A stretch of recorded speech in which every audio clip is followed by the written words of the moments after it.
be sort of celebratory, if this was going to be a victory lap. I think it was very decidedly not that. It was more of a stern, reflective moment, and definitely sounded like somebody who might potentially be interested in running against a Republican come 2028. Yeah, it was a victory lap. Make no mistake about that. But it was also a call to action, in which he framed this as an issue that was not just relevant to California, but relevant to the country. Yes. All right. So we're so much to talk about tonight. We're going to continue our coverage coming up after this short break. Stay with us on this election night. Pause that. We're not going to take a break just yet. Too much is going on to take a break. Too much is going on. We have much more coming up tonight on all of the issues on this special election night. Absolutely.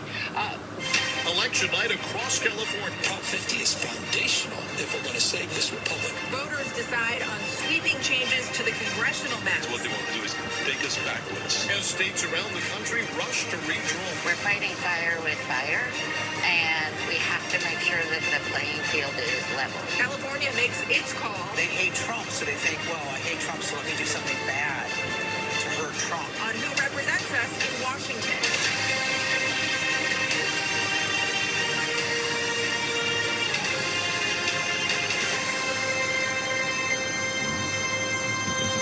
Election night across the country, there has been a major theme that is developing. Big wins for Democrats and voters pushing back against President Donald Trump. Good evening. I am Devin.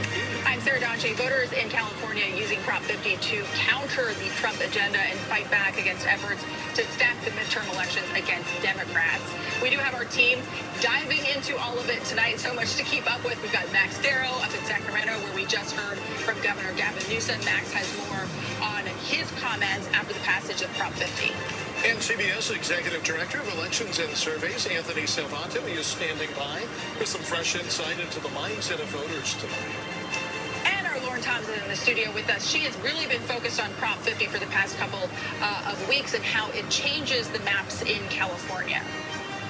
All right, but let's go ahead and start off with some of the latest numbers on Prop 50. Now, this one was an easy call for CBS News.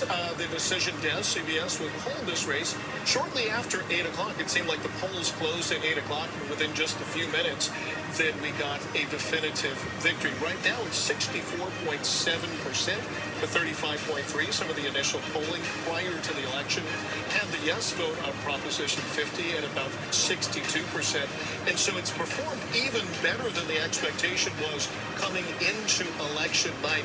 Basically, for anyone that might be a little bit challenged with math, if you have 3 voters, 2 out of those 3 voters voted yes on that tonight, this will give California the ability to redraw their congressional maps, hopefully pick up 5 additional seats in Congress. That is, the hope is that that would nullify the efforts made by Texas, which is where all of this began, sir. All right, Devin, thank you so much. We obviously just heard from the governor. We want to welcome in Representative Kevin Kiley, first elected to represent the 3rd District in California. Congressman, I know that district is one that will be reshaped by Prop 50. Your thoughts on what has gone on tonight and this sort of handily passage of Prop 50 by California voters? Yeah, so the people of California